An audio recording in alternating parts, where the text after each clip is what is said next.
del Caldero del Misterio nuevamente con ustedes. Este día vamos a hablar de un personaje muy importante de El Salvador, escritor, pintor, escultor.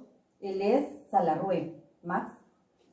Buenos días, Beatriz. Buenos días. Sí, Salarrué fue una especie de Leonardo da Vinci de los salvadoreños. Le hizo a tantas actividades eruditas y artísticas al mismo tiempo que si a un crítico literario de arte salvadoreño le preguntan que cómo hay que conceptuar a Salarrué, podría tener problemas para definirlo. Para las personas que practican varias disciplinas con igual grado de maestría, lo que se dice es que son polígrafos. Efectivamente, él fue escultor. Dicho sea de paso, se conservan pocas esculturas de él, la mayoría de ellas en casas particulares como ornato de jardín o de sala, o en oficinas corporativas o en colecciones particulares como la del Museo de Forma, que conserva unas 3 en exhibición y como media docena en bodega. Y se sabe que hay más en colecciones particulares en México y sobre todo en Estados Unidos, país que él conoció muy bien y donde vivió por largos años.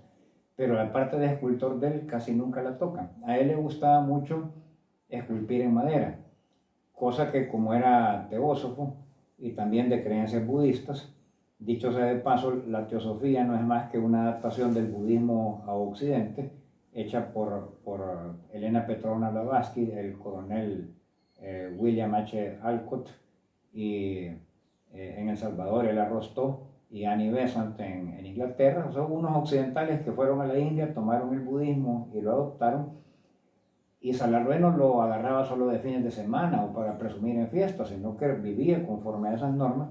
Probablemente si viviera ahora ya no esculpiría en madera, sino que en materiales inorgánicos como cemento, mármol o piedra, porque El Salvador que él conoció, que era selvático, no es el de ahora que tira ya a desierto, pero sí esculpió bastante. Y fue un muy buen pintor. La pintura de él sí es más conocida, se conserva en el Museo Forma, en el Museo Nacional de Arte.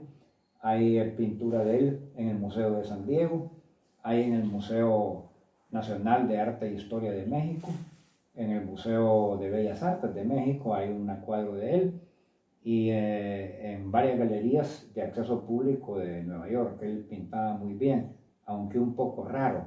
Hoy dirían que tal vez se daba cigarritos ecológicos o alguna droga rara o lo que sea. No, lo que pasa es que como las creencias de él, como digo, eran algo budistas e hindúes, sacaba muchos motivos de esas mitologías orientales para componer cuadros, que era algo que en aquella época, en este continente, en el continente americano, nadie hacía.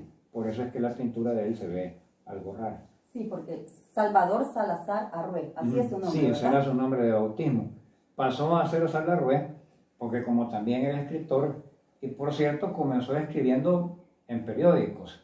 El primer periódico en el que escribió fue el Diario de El Salvador, a temprana edad. Él nació, hay duda y se discute si el 27, 28 o 29 de octubre de 1899. ¿Por qué se discute, por qué este margen de 72 horas? Porque la partida de nacimiento de él, que se conserva en la municipalidad de Sonzacate, no como dicen muchos libros de ciencias sociales nuestros que nació en la ciudad de Sonsonate, no. Nació en Sonzacate, que está a 20 kilómetros de Sonsonate. Lo que pasa es que Sonsonate ha crecido tanto que en la práctica Sonzacate ya es como un barrio, pero jurídicamente no, porque retiene su cuerpo municipal y su alcalde propio. Ya cuando lo supriman será barrio, pero todavía no es. Y desde luego, cuando él nació, no era barrio, era ciudad aparte, cita por un trecho de 20 kilómetros que hasta lo circulaban las vacas y todo, ni camino había, solo el que hacían los caballos. Entonces, el ángulo superior izquierdo de la partida de nacimiento, eso lo vi en internet, en la ficha de Wikipedia, ustedes pueden poner Salarrué, vio Wiki, ahí sale la foto, se ha perdido, está como arrancado. No porque alguien haya querido hacer una brujería o tener un recuerdo, sino que probablemente ordenando los folios de las partidas de nacimiento, alguien ya estaba muy cansado porque son unas cajas así de papel y la dejó caer mal y se rompió. Entonces solo se ve el primer número, pero no se ve el número terminal. Él decía, y de eso se agarra el movimiento gnóstico cristiano salvadoreño, que él creía que había nacido el 27 de octubre, porque el 27 de octubre es el Día Universal de la Gnosis, y es leyenda en El Salvador entre toda la gente, pero muy especialmente los escritores, poetas y los que lo conocieron, que él tenía el mismo don del general Martínez, leer las mentes, o sea, saber lo que estaba pensando una persona, tanto si era bueno o malo sobre él o sobre cualquier otra cosa, y tener la multilocación en varios lugares al mismo tiempo, con una diferencia, que parece que el general Martínez controlaba esto, según los que creen que él poseía ese don, y en Salarrué se manifestaba de una forma accidental, pero sí le sucedía. Entonces, antes de eso, él escribía historias como de misterio, basados en estos fenómenos que le ocurrían a él, y las escribía en el diario del Salvador. Pero ahí no había mucho espacio, porque era un diario de solo 8 páginas. Entonces le decían muy larga tu firma, contractar el nombre. Entonces él hizo su seudónimo de Salvador Salazar Arrué, hizo un sándwich Salarrué. Claro, me llama la atención por qué los gobiernos salvadoreños, a la hora de enseñarle a los niños en los colegios, en las escuelas, se inclina por la literatura. Bueno, no es que se inclinen por la literatura, sino que El Salvador ha sido un país más de escritores que de artistas plásticos. La razón puede ser cultural y de mercado, porque El Salvador, de antes del internet y todavía más antes de la antena de plato, era un El Salvador que leía. Como ya he explicado yo en otros espacios del Caldero del Misterio y también de la Hora del Complot, cuando tenía yo esa sección, no es que yo sea un hombre supremamente leído para lo que es el promedio de nuestra población, sino que la gente de ahora lee materiales digitales. Y los materiales digitales, debido a que hay un espacio limitado en las redes sociales y en los servidores, pues admiten solo un número muy limitadísimo de bits, o sea, de impulsos, y normalmente respecto de cualquier tema, usted no va a encontrar más de 10 páginas, como mucho. Y eso sería una parte interesada en pagar tanto. Entonces, la lectura digital tiene el problema que es superficial, no agota los temas. Pero El Salvador, pongamos, antes del golpe de Estado del 15 de octubre de 1979, todo el mundo los fines de semana solo tenía 3 destinos para escoger, o la playa, o el fútbol, los digamos mundanos, ¿verdad? Pero la tercera parte del país leía, porque hasta la televisión era aburrida. Bueno, si era en blanco y negro y solo 3 canales había, y se robaban unos a otros las películas, entonces era mejor leer. Entonces, lógicamente, el que era algo intelectual y que traía para inventar cosas, para crear argumentos, y decía, para esto hay mercado. Y todo el que era más o menos inteligente se tiraba a la vida de escritor. En cambio, para la pintura y la escultura en aquel tiempo no había mercado, hoy sí hay, y proviene de esto. El Salvador se ha llenado de edificios corporativos, edificios de muchos pisos, producto ya sea de actividad capitalista honrada o más frecuentemente del narcolavado. Y bueno, pues hay empresarios que se mudan ahí siguiendo el gusto extranjero, tanto norteamericano como japonés, como de Canadá y en general del primer mundo. La antesala de la oficina tiene que tener algún buen cuadro o alguna escultura que lo ornamente. Y si son bancos, no se diga, los bancos lo que se invierte en pinturas y esculturas lo ven como parte de su patrimonio posteriormente liquidable a muy buen precio. Entonces hoy da más para un artista ser pintor y escultor que antes. Antes lo que daba más era ser escritor. Tal vez sea, y esta es una exhortación que hago yo a Jacinta Escudos y a todos los escritores de la era actual, que El Salvador está esperando la invasión y la oleada de los escritores de Internet, ¿verdad? Y que produzcamos libros enteros por Internet, lo cual además sería ecológicamente progresista porque salvaría muchas páginas que, como sabemos, se hacen de los árboles. Salvador Salazar Arrué murió el 27 de noviembre de 1975. Hago esta acotación porque él alcanzó a conocer los pininos de la guerrilla salvadoreña, no al FMLN, porque el FMLN se constituyó en enero de 1980. Pero cuando él muere, sí ya existían las 4 agrupaciones que llegaron a formar el FMLN más el Partido Comunista. Y una cosa que se suele tener en mente cuando se trata de escritores latinoamericanos es si fueron militantes en política. Él no. En su tiempo, poco después de la masacre del 32, que hago la salvedad que fue masacre no solo del pueblo indígena, sino que también del pueblo mestizo y blanco al que primero habían matado a los indígenas. O sea, ahí fue otra de esas veces en que nos agarra a todos de matarnos por parejo. Hubo un grupo de escritores y filósofos salvadoreños que fue llamado de los patriotas, que era gente de convicciones democráticas, que no estaba muy conforme con que los militares mandaran, no por eso eran comunistas, simplemente eran demócratas como pueden ser los de los Estados Unidos.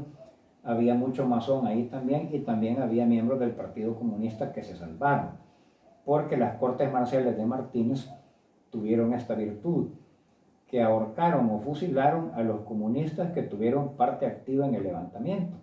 Pero el general Martínez dejó vivos a muchos comunistas que eran escritores, médicos o abogados, porque eran gente de pro que le podían servir a su gobierno o los podía mandar al exilio porque no tuvieron parte activa en el levantamiento. O sea, lo que se juzgó por parte de las cortes militares no fue tanto la lealtad comunista, sino que cuál había sido la responsabilidad individual de cada uno. Entonces estos comunistas estaban en un grupo que llamaban el grupo de los patriotas, que agrupaba a todos estos artistas.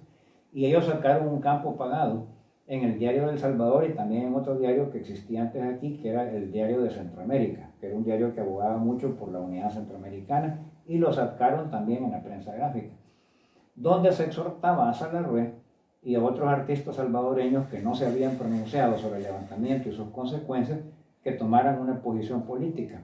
Y él dijo entonces, y lo dijo de nuevo en 1948, y lo dijo al regresar al país de los Estados Unidos, donde había sido agregado cultural, lo andaba en el exilio, y lo dijo de nuevo en 1958 cuando lo combinó a ello el Partido Comunista desde la Universidad de El Salvador, que él se negaba a formar parte de la política salvadoreña, y alegó 3 razones. La primera, que él no creía en las patrias en su actual estado, porque lo que España había dejado al irse de aquí había sido la Capitanía General de Centroamérica. Entonces, si a él le hablaran de la República Federal de Centroamérica, distinto sería, pero querían que participara en líos de unos salvadoreños contra otros salvadoreños, y no fue así como emergimos a la historia. Lo segundo, que él alegaba que él no creía en el Estado centralizado, fuera capitalista o comunista, porque se llenaba mucho de corrupción, muy exactor de impuestos y sobrecargaba a la gente de leyes. Él creía más en los alcaldes, en los jefes indígenas. Durante la vida de él había mucho más indígenas en El Salvador que ahora, incluso aquí en San Salvador se veía, y en las costumbres locales. Hoy diríamos, siguiendo al doctor Ricardo Navarro, a Dagoberto Gutiérrez y a otros, que él creía más en el gobierno local o en el gobierno descentralizado. Y la tercera razón, que me parece que está vigente todavía, por la cual él no se metía en política, es porque él decía, las luchas políticas entre salvadoreños suelen ser violentas, y la mayoría de las veces se resuelven matando a los enemigos. Entonces dijo él en un campo pagado que publicó en esos mismos 3 periódicos y que lo llamó Mi respuesta al movimiento de los patriotas: yo soy artista, es para lo que traigo. Con esto de las artes puedo representar bien El Salvador en el extranjero y darle un nombre al país con el cual lavar un poco la sangre en que nos hemos sumergido. Si yo participo de la lucha política, ya sea de un lado o de otro, voy a tener o que matar gente, o avalar que otros lo hayan hecho, o hacerme loco de que otros lo hayan hecho, pero voy a tener que volverme malo. Y para poder producir cosas bellas tengo que ser un hombre moral y bueno.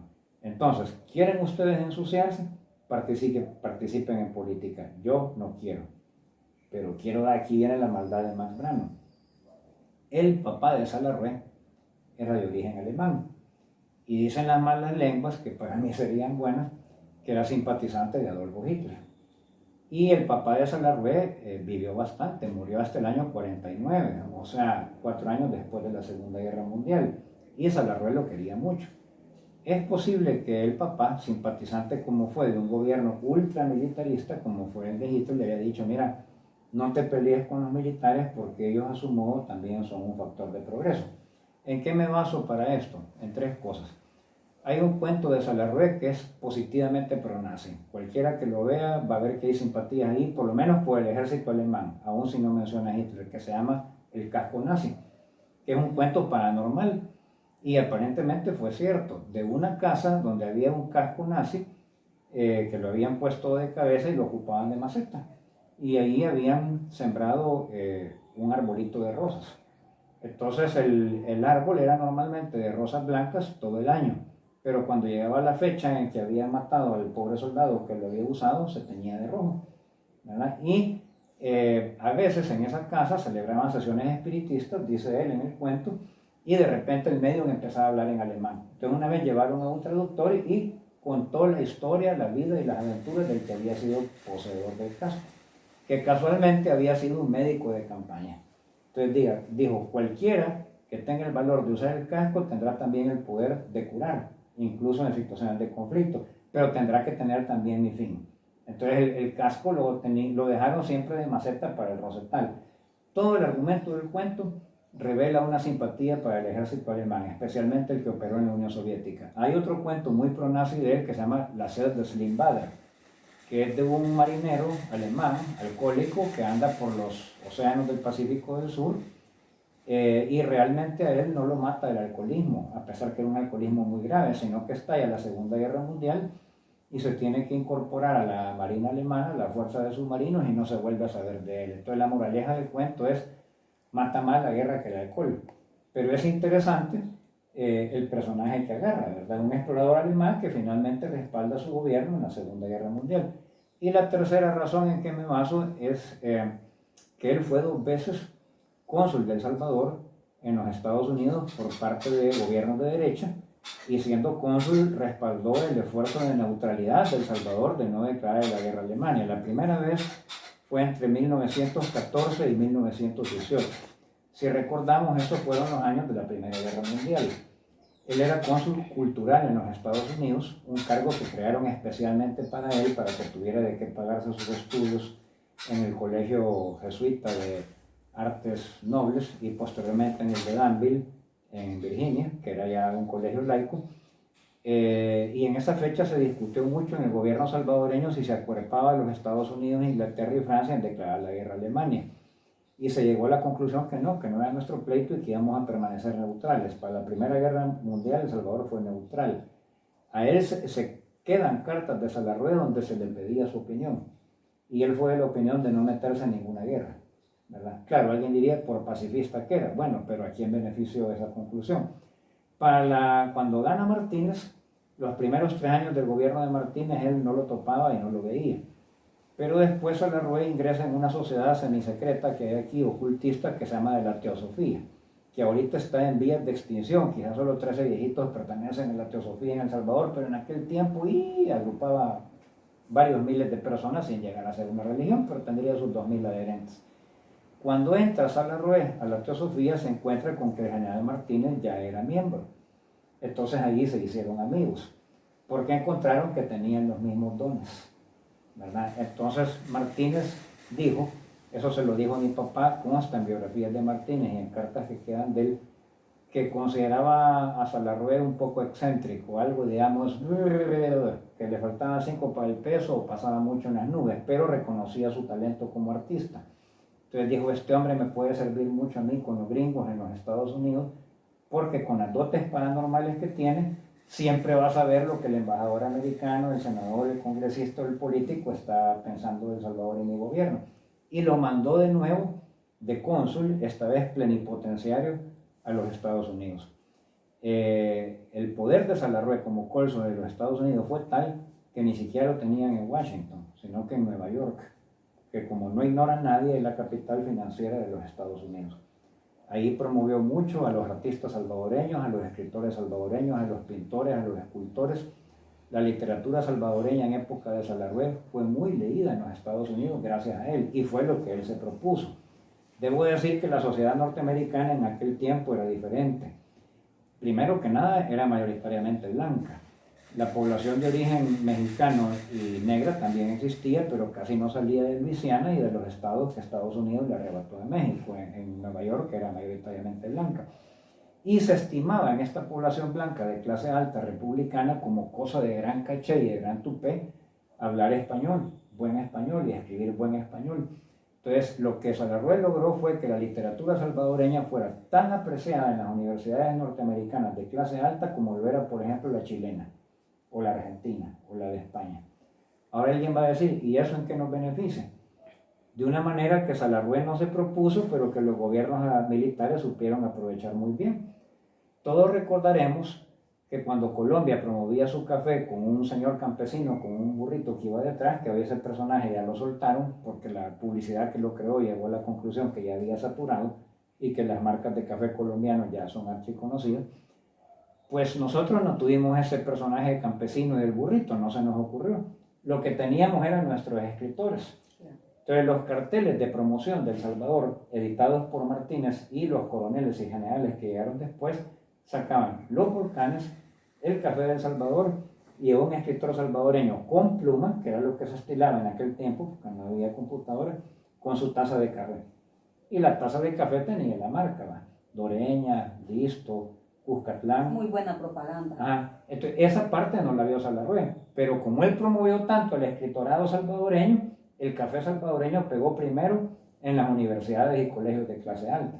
Cuando los gringos, ellos por su cuenta, inventaron el restaurante de comida rápida, ya tipo gasolineras Puma, McDonald's y todo esto, el café salvadoreño bajó y se regó a la población, y de eso hemos vivido. Entonces, fíjense bien, la ecuación del café salvadoreño es que fue Gerardo Barrios, que lo introdujo, incluso a punta de bayoneta, porque obligó a los agricultores salvadoreños con amenaza del ejército a sembrarlo, porque no querían. Más Salarrué, más el general Martínez. Ese es el sorbete que dio a conocer al café salvadoreño en el exterior. Max, ¿tuviste la dicha de conocer a Salarrué? Sí, pero muy tímidamente, porque la fama de brujo o de místico, según el que me lo contara, fuera un católico así recalcitrante, muy creyente en todo lo que diga el Papa, o un aficionado a los estudios esotéricos, era tal que yo no sabía qué pensar del hombre. Y yo era un niño que lo estaban creando en el Liceo Salvadoreño, donde los curas me tenían bien lavada la cabeza. Entonces a mí me lo presentaron y yo estaba saludando a un hombre que no sabía si era pactado con el diablo o era un santo. O sea que por la inocencia de ser niño era más el temor ese que Sí, su fama. sí, pero aparentemente era algo en él que intimidaba, porque vaya, él en Santa Tecla, cuando se vino a vivir a esa ciudad para poder acudir al Liceo Salvadoreño, que estaba en la parte de San Salvador, en aquel tiempo el Liceo Salvadoreño, el gran edificio tipo Fortaleza Española que existe ahora, no existía, era un edificio más pequeño de madera y estaba ubicado en San Salvador hacia el lado de la Campana.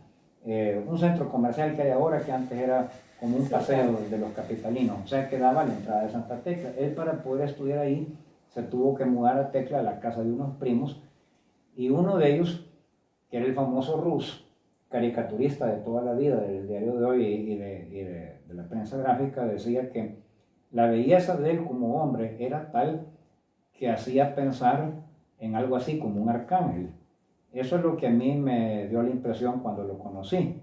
Entonces alguien va a decir, lo mal pensado, es que estos artistas siempre son medio gay, homosexuales y todo, y a lo mejor el licenciado Grano, no, para que nos entendamos, Rus no pudo haber empleado esta palabra porque esa película no se había utilizado, no había llegado al cine en aquella época, pero ver a Salarrué recordaba mucho a los príncipes elfos del Señor de los Anillos. Si alguien ha visto la saga del Señor de los Anillos, J.R. Tolkien se inventa una raza mitológica de unos seres muy altos, muy blancos y de mirada perdida, muy mágicos, que son los elfos. Pero Salarrué era un elfo. Si alguien tiene un tomo del libro místico de él, Hoy Arcandal, que Salarrué dice que lo escribió en estado de trance y que son historias que eran de boca en boca en la antigua Atlántida, él sostiene eso, pero es para vender el libro, ¿verdad? O vaya uno a saber. Yo creo que era su técnica de mercadeo. El libro lo encabeza con un autorretrato de él, pero el autorretrato no es realista, no es de tipo fotográfico, sino que es fantaseado. Y dice que es el poeta Hoy Arcandal, que es quien él era cuando vivió en la Atlántida. Parece un elfo. Y así era él en realidad, parecía un elfo. Si se hubiera dejado crecer la melena, que nunca lo hizo, siempre se cortó el pelo como lo ando yo, quizás no se hubiera podido quitar la cola de mujeres de encima. Sí, la verdad era muy guapo. ¿Sí? Y para ir cerrando, y tuvo la mala suerte que toda su descendencia se extinguió. O sea, no es que no tuvo descendencia, tuvo hijos e hijas. Pero dos de las hijas, quizá como reacción al demasiado exceso de libros ocultistas que había en su casa, que yo sí la conocí, la Villa San Patricio en los planes de Rendero, que se la vendió Claudia Larza, mi tía, ¿verdad? No es que se la regaló, como muchos dicen, o que había algo entre ellos, no, él la compró a pulso del resultado de sus libros. Había mucho libro ocultista ahí, entonces las hijas le salieron ultracatólicas, recatadísimas, terminaron de monjas y como consiguiente no le dieron nietos, ¿verdad? Los hijos que él tuvo sí le dieron nietos, pero resulta que hijos y nietos todos han muerto. Ahora, las biografías autorizadas por el MUNA y por la Dirección General de Publicaciones dice que Salarrué, mientras vivió en los Estados Unidos, las 2 veces que vivió durante la Primera Guerra Mundial y después los años 30 y la Segunda, tuvo amantes norteamericanas de clase alta, y es cierto, se conservan los nombres de ellas. Es posible que él haya tenido descendencia allá, pero que como era ilegítima, pues no la llevó a bautizar y no llevan el apellido de él. Hay Pero aquí no personas hay. que nos están viendo, no tienen idea quién es Salarrué. ¿Algún libro que le podamos recomendar? Bueno, los 2 de él que pusieron de moda en toda Centroamérica lo que fue la corriente del arte en México en sus días, el indigenismo agrario. Él escribió Cuentos de Cipotes, que fue el primer libro que tronó a escala internacional, y después Cuentos de Barro, que son historias ya más del indigenado solamente salvadoreño, mientras que las de Cuentos de Cipotes se pueden aplicar a los niños indígenas de cualquier nación latinoamericana, aunque ocurren en El Salvador. Y a los que son muy aficionados a la parte mística, esotérica y ocultista de todos los escritores, les recomiendo que taloneen en las librerías de viejo. No es difícil, ya les voy a dar una clave cómo. El único libro declaradamente ocultista que escribió, no, 2 libros escribió Salarrué ocultistas.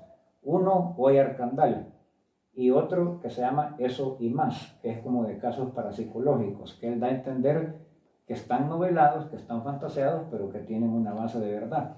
¿Cómo hallar estos libros? En toda librería de viejo, pues está lo que se expone a la vista del público. Revise, porque puede ser que esté allí, pero lo más seguro es que no los va a hallar, porque los andan buscando los coleccionistas. Vaya a la caja. Primero hágase amigo de la cajera o del dueño de la librería y que vean que usted aprecia los libros raros o los de ocultismo. Después pregunte por eso. Ahí van a ir abriendo la cajita secreta y se lo van a querer vender a un precio de un ojo de la cara. Pero si usted ya se hizo chero y demuestra que sabe algo de gnosis, de masonería, de ocultismo en general, le bajan el precio. Ese es el truco. Se lo digo porque yo lo he hecho. Salarrué, así búsquelo. Salvador Salazar Arrué. Hasta la próxima.